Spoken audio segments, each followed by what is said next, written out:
Sveikis, čia vėl Mantas Matiekos korepetitorius.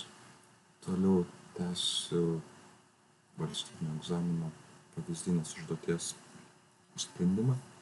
Tai šiandien video 5 uždavinys, tai jeigu duota, kad 7x minus 1 lygu 5, surasti, kam bus lygus 7x plus 1.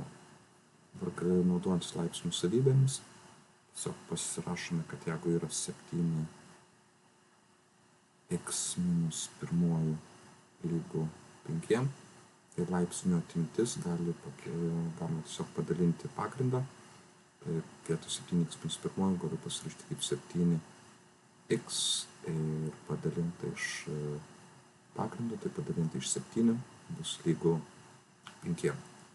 Ir pasitraukime abi dvi pusės iš 7, gausime, kad 7 pakelta laipsnių x-uoju lygu 35.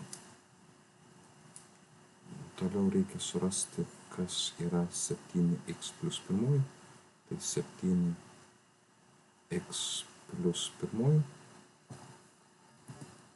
Statysiu 7x plus 1 bus tas pats, kas vėlgi laipsnių savybės, tai formulinai visi duoti, tiesiog mokėkėjais naudotis, tai galime išskaidyti kaip, jeigu laipsniai susideda, tai galime tiesiog išskaidyti į daugybę. Tai tiesiog